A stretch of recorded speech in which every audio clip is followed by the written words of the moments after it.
Hello, my name is Laura, and this is my story about chronic Lyme disease. I was diagnosed 4 months ago with chronic late-stage Lyme disease, which is caused by a tick bite. I went undiagnosed for about 18 years. I've had it since I was 9 years old. It was misdiagnosed as leg pains, migraines, interstitial cystitis, tendinitis, fibromyalgia, chronic fatigue syndrome. And actually what happened was I went into the doctor and she asked me if I was tired all the time, and I said, oh, definitely I am. And she said, have you ever been tested for chronic tick bite fever? And I said, no, I haven't. So she sent the test in, and I went online and looked up the symptoms of Lyme disease, and it was like looking at a mirror of my symptoms.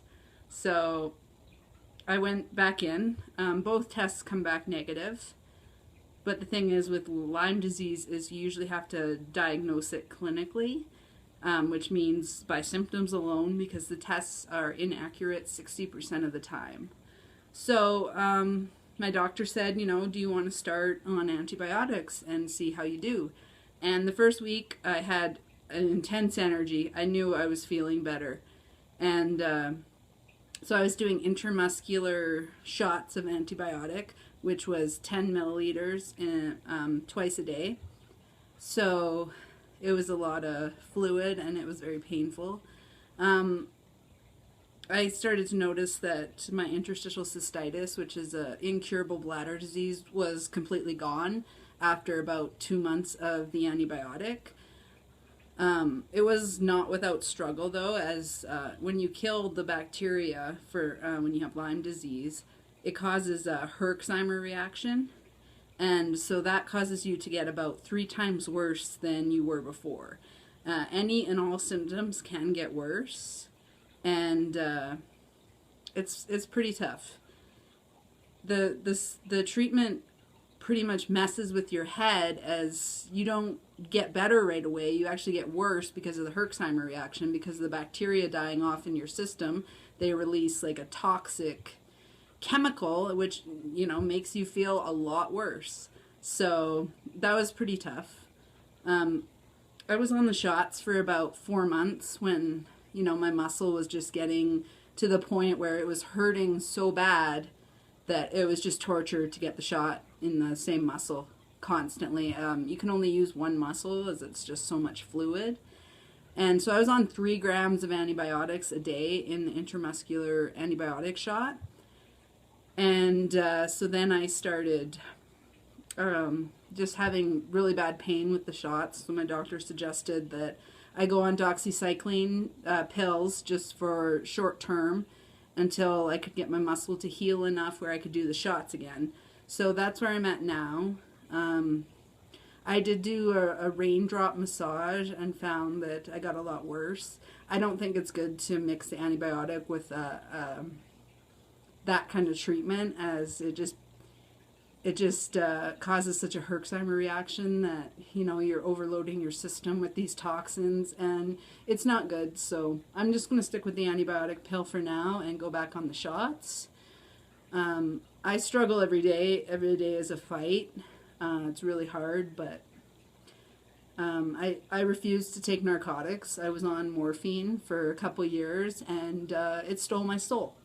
It's not something I want to be on. I don't suggest it to anybody. One of my main medicines is cannabis, and that has helped me throughout this battle so much. I don't know what I would do without it. From relieving migraines to leg pains to pain, any type of pain, making, when you're sick, life is pretty sad. It's pretty hard. So if you have something that can make you feel better and be happy despite your circumstances, despite all the pain you're in, if you have something that can improve your life, then I say go for it. It's one of the best pain killers I have ever found. And the side effects, no side effects for me. Compared to the morphine, I was very depressed. I wasn't myself. I was isolating myself. It was just terrible. So this is my main medicine, and I just like to take bong rips. I find it's really good for the pain. I also do vape and eat edibles. If you're asking, do I juice? I would, but I just don't have the access to raw plant material, so I don't do that right now.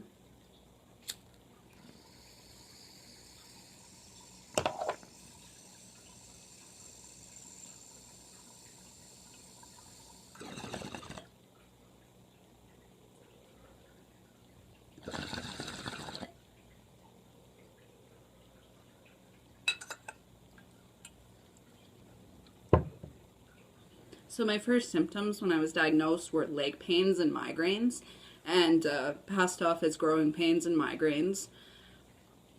Basically, the bacteria in Lyme can go into any part of your body. It can go into bone, bone marrow, muscle tissue, brain, any organ in your body. It just burrows deep inside it. It's a corkscrew bacteria. And so it's very painful. I went most of my life thinking, you know, that was normal, that everybody felt like that. And it wasn't that my parents didn't take me to doctors. I've been to over 100 different doctors, and no one helped me until I walked in and saw my doctor that she has saved my life. She treats me with respect, and I think that's often overlooked in a doctor. I mean, not all doctors are the same. A lot of people deny that chronic Lyme exists, but I am proof that it does exist, and it's very painful. So, thank you for listening to my story.